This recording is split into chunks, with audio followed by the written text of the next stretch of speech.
On our panel today, we have Dave Hare from Ooyala. We have Caitlin Henehan and Sary Stefanki, right? Did I get it right? From Zendesk.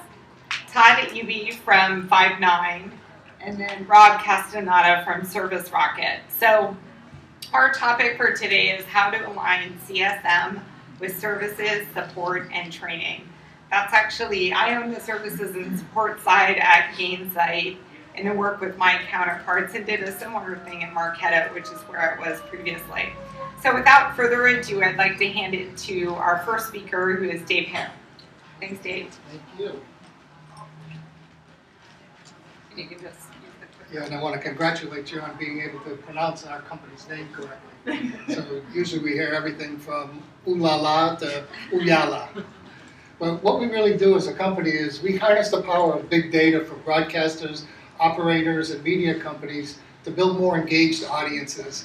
And what that really means, if you take the marketing speak out of it, is that we help you make more money on your video assets. Like Denise mentioned, I'm the SVP of the organization, and what we have in our organization is professional services group, the customer success managers, the tech support, the technical account managers, and training. And we believe that all these together with customer success equals a customer for life. What these teams do really is we do customized implementations and optimizations, we do account development, business escalation management, we do issue resolution and technical account configuration. We do premium support and problem management, as well as custom education, webinars, and partner certifications. And the way that this organization plays together is that we believe that there's 5 phases from the selection to the renewal, and each organization plays a role in that. And so the benefit to have every organization under one umbrella is huge, because I don't have to go fight for a professional services person to be able to come and help me because they're on a different paid engagement or an engagement where they're making more money per hour. So we own the responsibility of those resources, so it makes it a lot easier to get them in the appropriate box, whether it be adoption optimization or journey implementation.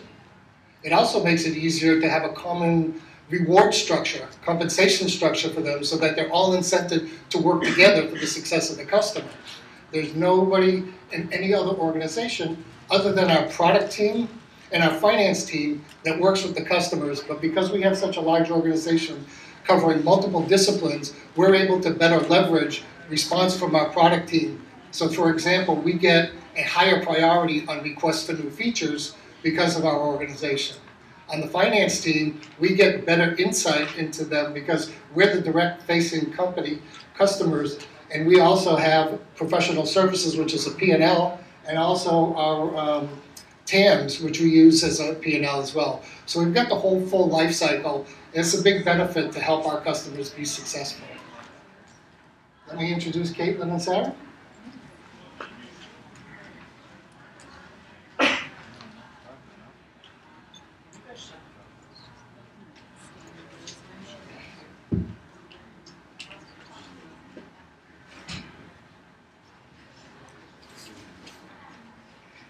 Hello everyone, I'm Caitlin Henehan and I'm the Director of Account Management at Zendesk.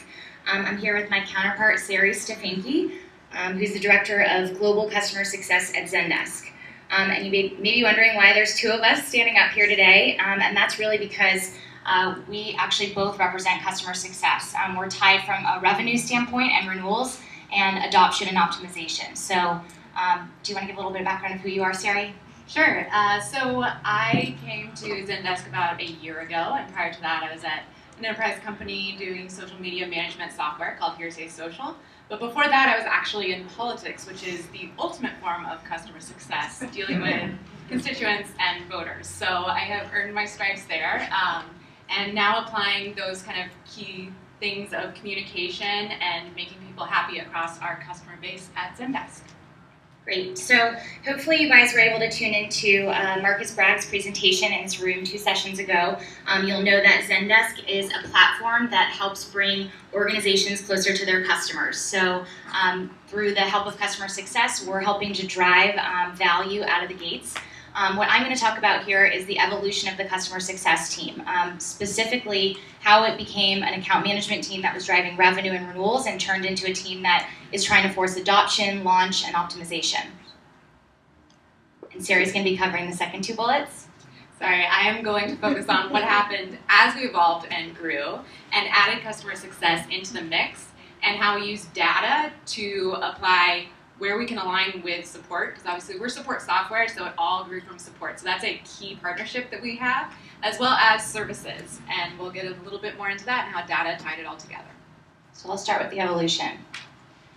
So when I started at Zendesk 3 years ago, it was with the intent of really just having a voice for the customer. So we are support software, so ultimately, like Sary mentioned, our roots came from the support team. So support was driving sales, success, and adoption. And I came in really just to be the air traffic control tower for the customer. So when somebody needed something, my team was the one that engaged the PMs to show a roadmap presentation. We engaged with a salesperson if we needed some help in that regard. But it all came from support. What we started to realize as our customer base grew was that we needed to drive specialization. So it didn't just work to have one person owning the account in its entirety. We needed to have an account manager that owned the renewal, but we also needed to have a customer success organization that brought the customer up to speed, launched them, forced optimization and adoption. And so where we are today now is my team, the account management team, owns the customer voice, and Sary's team is the one that does the launch and the programs that allow adoption to increase. So she does not have a revenue component tied to her. We own upsell, cross-sell, and the renewal. So for across both organizations, though, there are some key metrics that we track, which number one, first and foremost, is customer experience. So is the customer happy? We use NPS, in-product NPS, CSAT scores to determine if a customer is happy with the product. And then, of course, retention, which comes down to the renewal. So, if a customer doesn't renew, obviously we did something wrong along the way. And then volume. So Zendesk has upwards of 40,000 customers. So this isn't an easy model. We had to create something that scaled. So out of the gates, we segmented our customers from small business to corporate to mid-market. And where my team really sits is around the SMB and mid-market, and Sary's really driving the initiatives in the enterprise capacity. So yeah, so far so good, but I'll let actually Sary touch on what she's doing from a customer success standpoint to align with services and support. Right, so when customer success started, we looked at our support data first and foremost. We looked at where can we take that data and see patterns, and where can we fix that with a customer success team that's focused on proactive things. And we saw first and foremost, if you're not tied closely and working closely with your support directors, if you aren't looking at those volume trends, then you can't form your customer success team properly. You have to see what your customers are asking about and what they're having trouble with first and foremost. So we saw first 90 days were a little bit rough on our customers. They were trying to figure out how to put things in place, and they were mapping their businesses to Zendesk.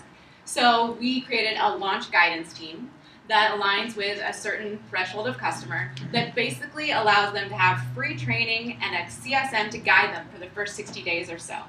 And then we, of course, have matched and looked at that through data and seen that there is key product adoption that is 50% jump based on customers who don't have that launch guidance. So we've invested CSM time and resources there in a way that can scale. Those CSMs don't stay with those customers forever, but they're moving on to Kate's team in a happy, successful state. And then we looked at, across our top customers, what is our support driver there looking like? And what is our service driver there looking like? Those customers are a little bit more complex. They need what we call a customer success executive. So that is a more traditional CSE who is aligned with our top revenue customers, who are focused on the consultative relationships and working hand in hand with our services team as those customers push our product and want more and want to evolve so that we can give them what they can't maybe get in the product because they are large and complex, but we can work hand in hand with our services team. So our CSEs broker that relationship with both our services team and our support team. So what is the escalation path for our top customers? It should be different from what our mini customers are. They should get a different experience. So really it comes back to looking at that customer journey, mapping it with data, and then forming your customer success team from there. And that was our story, and that's how we built it. Thank you.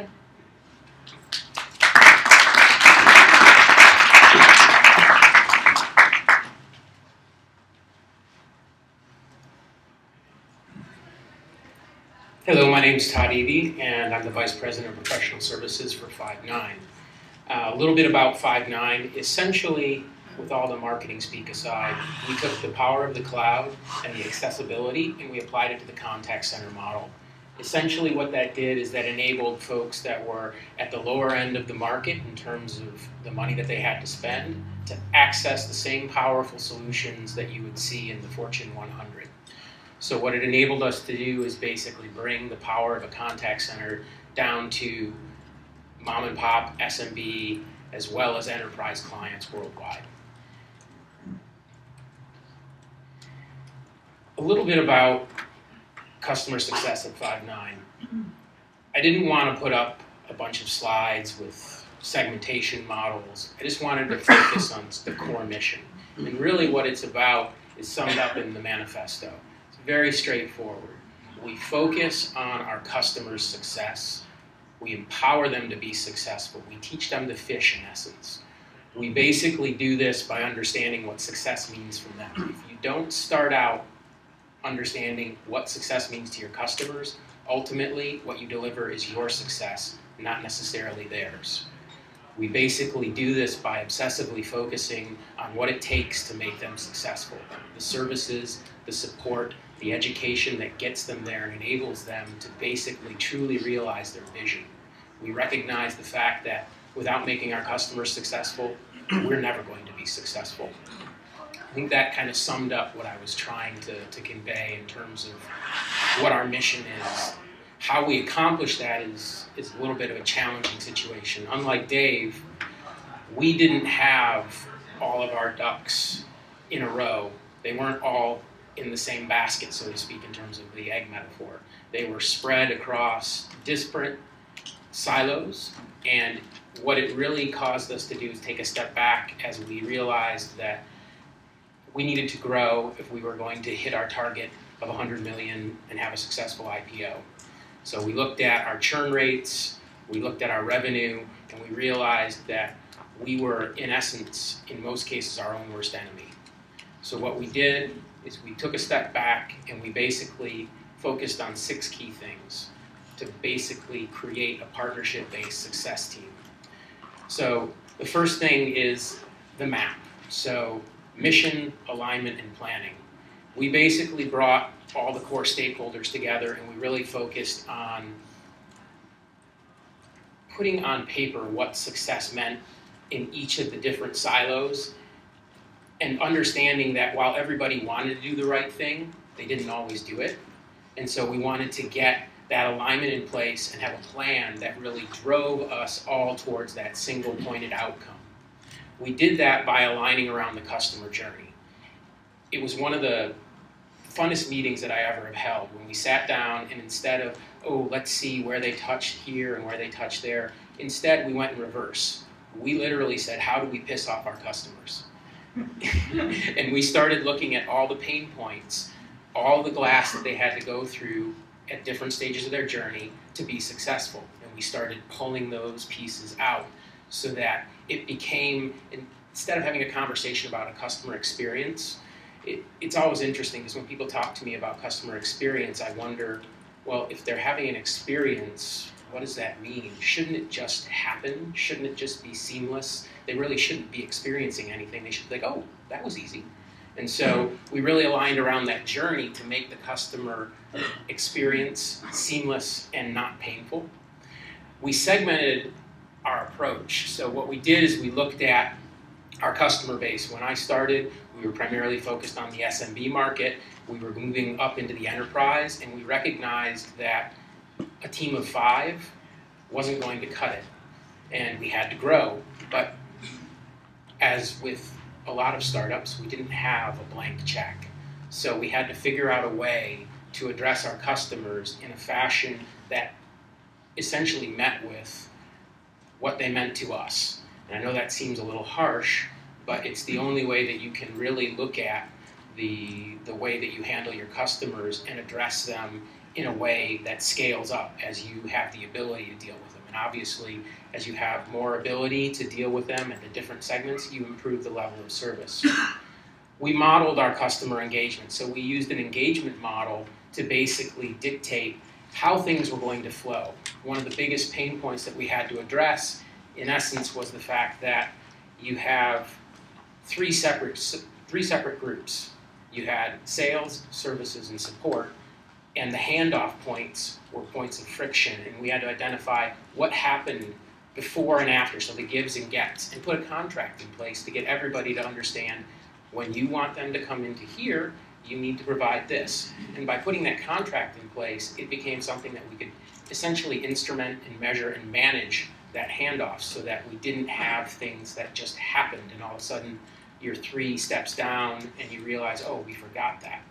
So that engagement model really helped us to basically guarantee a level of service across all the different functions, Naturally, we're here talking about Gainsight and Pulse, and so tools. Tools are critical.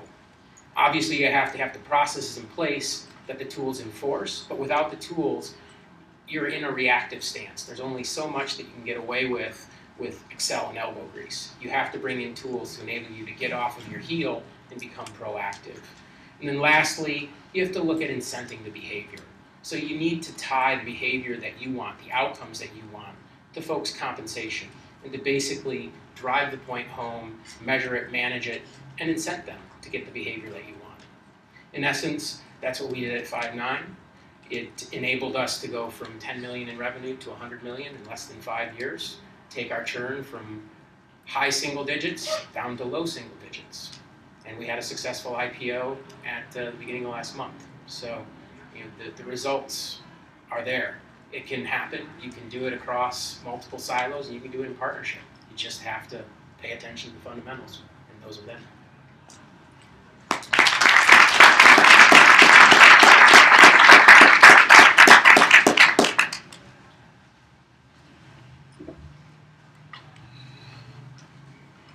Good to see you. G'day everybody. Hopefully you can see me. I'm a bit vertically challenged.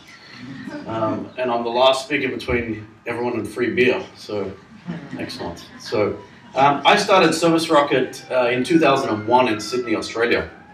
And our company is bootstrapped and focuses on building training and support and implementation for fast-growing software companies. And I guess we have a bunch of people around the world. We built Atlassian's training program from scratch and taught 80,000 students over the years and helped them go from an early adopter, persona taking on the product to getting that into the majority. And so I'm a big fan of training, and I would say that with a lot of us here, we're all selling software to enterprise customers. And I would think that software is kind of the one industry where training is just something reactive compared to a lot of other industries, accounting, finance, legal, and things that hold up enterprises. And as companies rely more and more upon software, the training and understanding of that software inside of an organization becomes even more critical. So, do you need training? We hear this a lot. Our product is so intuitive; it doesn't need training. It's like an iPhone, right? Anyone heard that before? Yeah. Right. So let's just say you're a large chain and you want to roll out 40,000 iPhone applications. One iPhone application to 40,000 users as a field sales app. Would you provide any kind of training at all? You would, right? In order for it to be successful. So we have a little flyer of 17 ways of why you may or may not need training. You can pick that up at our booth, and I won't go through those and bore you now. So I view training, and we view training with our customers as something that's preventative, not something that's reactive and thrown in after the software has been sold, or something that's after when somebody's having problems.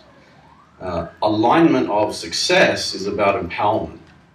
And a lot of us in IT keep jobs for a couple of years and move on to the next company, I'm a big fan in built to last, right? And things that are built to be sustainable for success. The way to do that is through empowerment. You get empowerment through training, right? And so that's the alignment that we see. So help customers know what they don't know.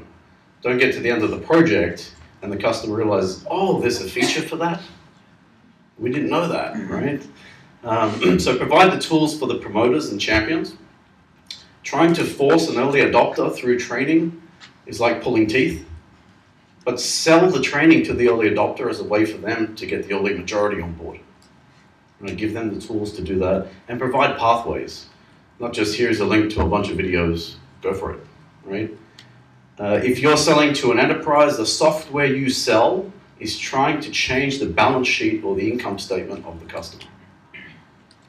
Is it good enough to rely on somebody to watch videos at nighttime, right? Or do you want the stakeholders in the room learning how to do this properly so that your software is successful, right? Because those people that you train are the ones that are going to make or break the success of the project to the board. And so the customer mindset during training, it's inquisitive, it's not deadline driven. Hurry up, I've got to do this by tomorrow, I just need a quick feature, right? So explore that, and one concept we have is using up focused brain cycles. So, traditional training, 5-day training course, and you've got micro bite-sized learning to help with features and different things. We still have some customers, Cloudera is a good example of a company that still does 5 days of training, right? Developer training, which is not that common these days. I think it's great, because I want developers of my customers spending 5 days learning my software, not bits and pieces learning videos and scouring around for things, so they do things properly, and the success will follow from that. So we like to look at, hey, the same type of model. Are you reacting, performing, scaling, or optimizing? And there's different stages that you can be at from an education perspective. So is it reacting? Does the training tab on the website even exist? Right? And if it does exist, does it just say contact us? Right? Or is it, let's just make videos and put them up and it's free and everybody can do it? It's a great way to get an accounting degree, right? Or a legal degree or something else, right? Just out of that, has anyone here completed an e-learning course by choice? Right? Very few, right? We have a competition in our company of who can actually finish one of these big MOOC courses, because we think one day someone's going to crack that engagement piece, but the completion rate's less than 10%, right? So once you get to performing, you've got a few courses that can cover things that are happening, but customers can sign up on the website, right? And so there is training available. When you get to the scaling side, you're generating some revenue and you have some capability worldwide. And then optimizing, training is accountable to a number and it's integrated with other business functions to help grow revenue. But the main point just to leave with is that success comes through empowerment. And how are you going to empower your customers to be successful with your software past the individual relationships that you have right now? So thank you.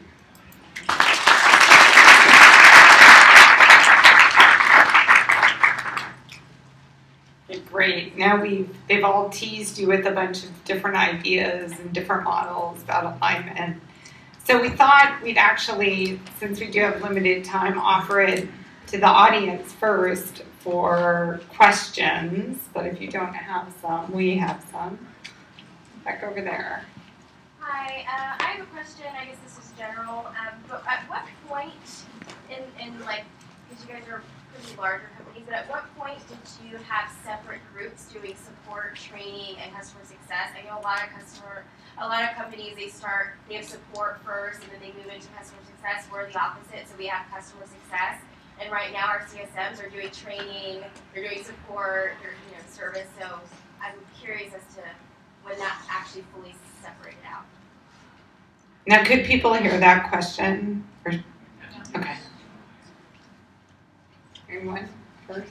I can take that first because it's a little bit of a layup for us since we do support software. We started with support first, and we actually didn't have a sales team, to Kate's earlier point, for the first 2 years of Zendesk Live. So sales grew out of support, and we've always been very customer-centric and still are to this day. And customer success was actually last to the party. And that happened because as we've grown to 40,000 customers over 141 countries, and we realized that we do have different training needs with respect to language, time zones, we have different account management needs. We needed a customer success team to come and kind of fill in that middle ground of where sales stops and reactive support starts. So our boiling point happened about a year ago when we really started formalizing customer success. But I think to your point of starting with customer success team, as long as you're hiring customer-focused people and then reading the data and listening to your customers, you can evolve it into, I think, any one of our models, as long as you have the data and the right people to back it up. Yeah, I would just add that we did the same thing as we hired account managers to provide tech support, and then we tried to transition them into customer success managers. And in some cases, it worked really well, and in some cases, they just couldn't make the adjustment because they were too technical and not enough relationship oriented. But we made the change in about 4 years of the company's life cycle, and it's been going for about 2 years from there. We were at about 400 customers when we did it, and about 150 employees. So in our case, we started at about 500 customers when we did the breakpoint. So we started out of support as well.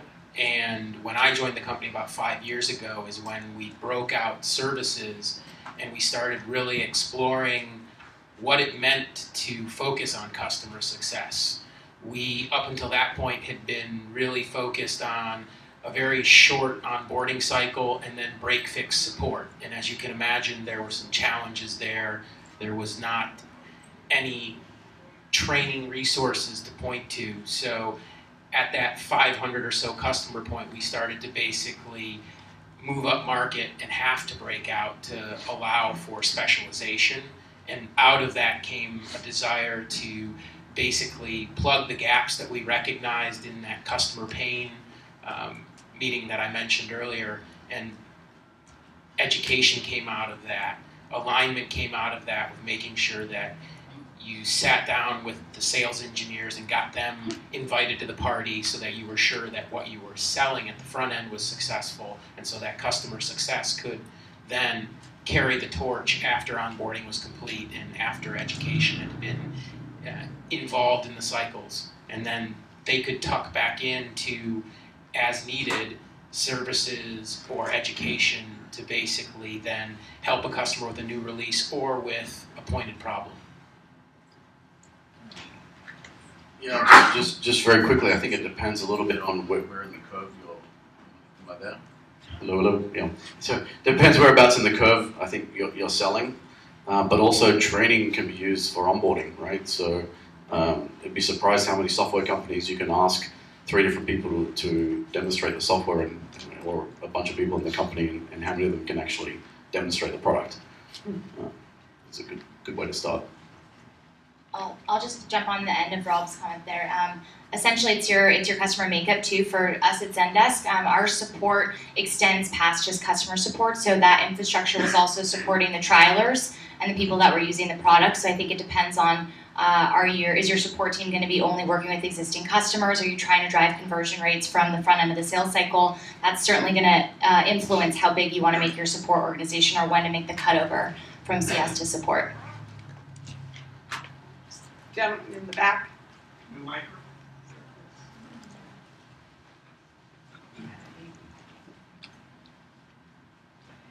Do any of your support teams use customer success software or customer success metrics? For example, I know there's some plugins to Zendesk from Tatango, and I believe Gainsight as well. Are you leveraging? Are your support teams leveraging that information at all? Yes, absolutely. We're all jumping in at once. We're all very excited. Yes. We do. So within our product, we have good data, which does bring in Tatango and some of the other inputs. I mean, looking at a customer holistically is a tough thing to do. I think that's something we all struggle with. So our support team has specific dashboards within good data that pulls in not only reactive support, but also product usage, things that then Kate's team can also look at, as, and I'm sure she'll speak to, they're looking at things like expansion and adoption. So we all are looking at a whole plethora of dashboards. Obviously, we key in on different things at different levels. And the other thing I would note is we then also send any support CSAT ratings. Those go company-wide. So if there is something particularly troubling about a support interaction, that goes into our internal, we use Yammer. We see that from top to bottom. So we're kind of on the day-to-day customer pulse across sales, success, support, and services, we're all seeing those interactions, and then we're also measuring everything at a broad level within our own product. Yeah, I would say that it's finding metrics that support can relate to that aren't necessarily retention, because I know there's two schools of thought. Do you put a retention number or a renewal number on your support team, or do you want them purely motivated by just customer loyalty and experience? So one thing at Zendesk we've done is, outside of just an account health score, we really value NPS, and we've, as a company, agreed on what we want that to look like and how we want to push that number up, and support rallies around NPS. And all that data lives in Zendesk and then also translates back to the account managers and the CSM teams. And so we do use Gainsight, and it collects all the data for support as well as professional services, surveys for our education department. And so we kind of have a dashboard for the entire organization, so each one could know and see where there might be a weakness or an opportunity where each organization can help each other.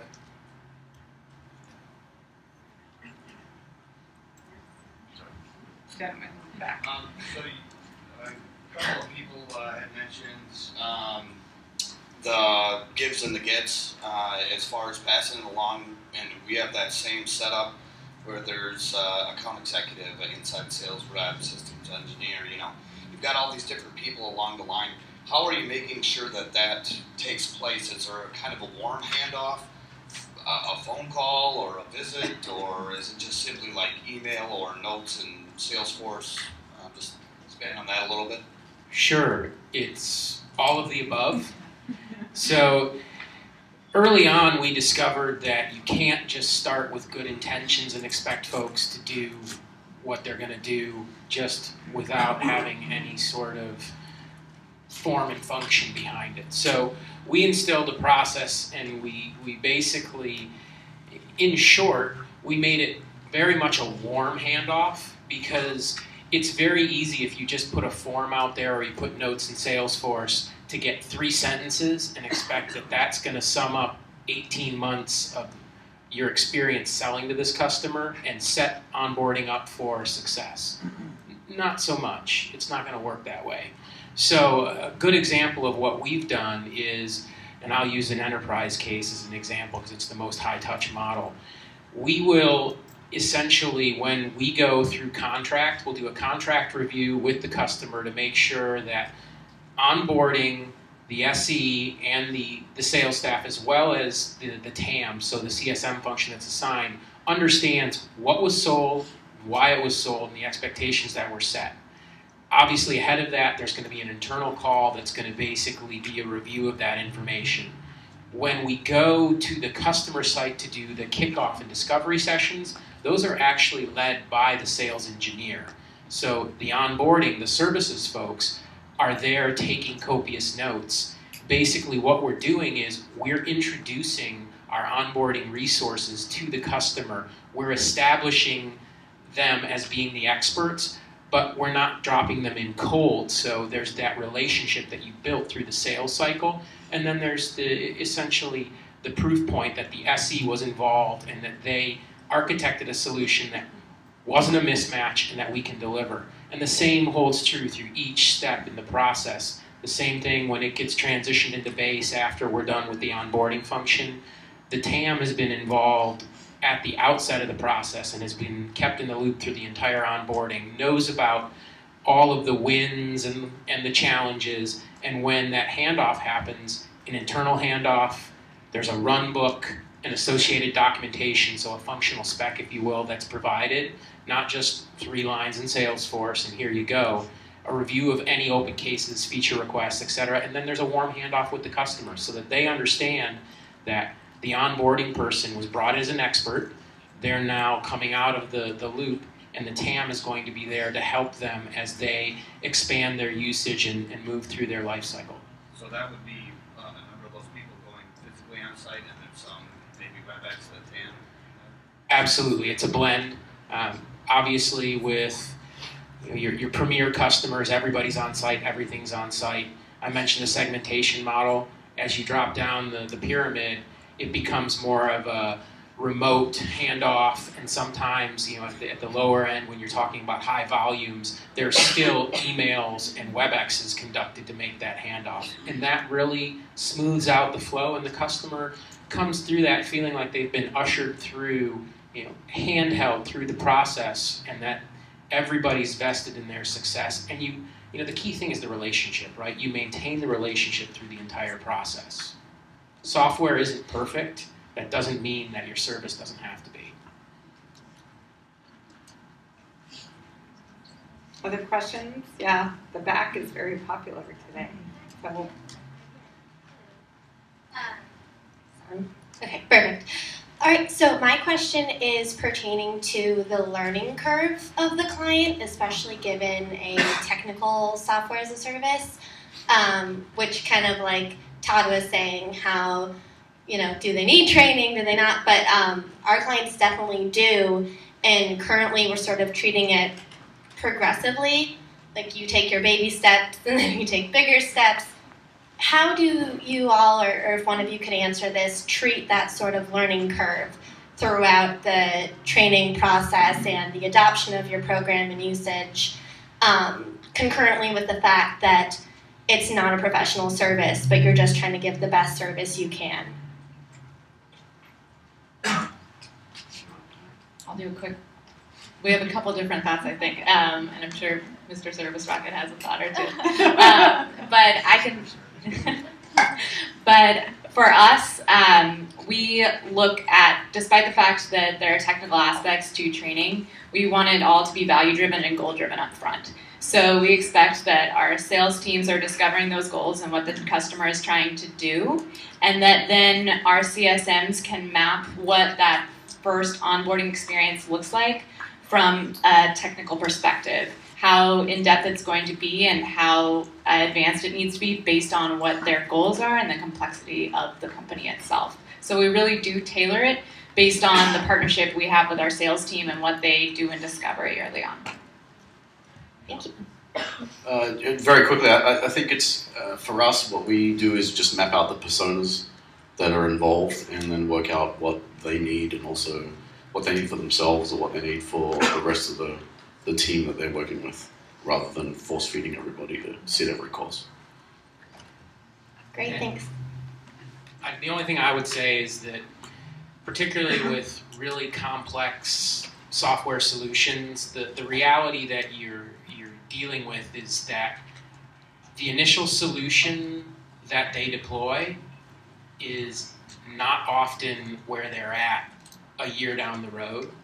So particularly when you're dealing with a solution like the contact center, where it's overly complex, it's very esoteric, most people don't understand it. We like it that way because it keeps things interesting. But the customers, they really, you get this deer in headlights sort of a look from them when you start talking about all the acronyms. And so you have to target the training to the solution that they have today, and then stay with them as they evolve and basically bring them slowly up to the point where they're an expert. We put in place a certification process for our admins, and it really sets the bar at the lowest level to basically give them a fighting chance of understanding just the basic set of the features. And then we really focus on webinars and follow-on training engagements as we talk to the customer about the other things that they can do with the solution, and we do very pointed training. Like you said, you can't force feed them this body of knowledge and expect them to retain anything. It has to be delivered to them in a context where it's meaningful and it's important to them. Otherwise, in one ear, out the other. Yeah, I would just add that we originally had all of our CSMs do the training for the customers, and that was okay, but you ended up getting introduced to the wrong level within the company to be able to have the appropriate relationship that you wanted to develop with them going forward from a strategic standpoint. So we formed an implementation team that actually included all the training, and what happened is they got so much better at it because that's all they did for a living, and they got so much better at delivering it. It was quicker, it was more effective, the training materials got better, so we had a win-win on both sides. Great answers, thanks guys. Thank you everybody. I think we went a little over, but thank you all for your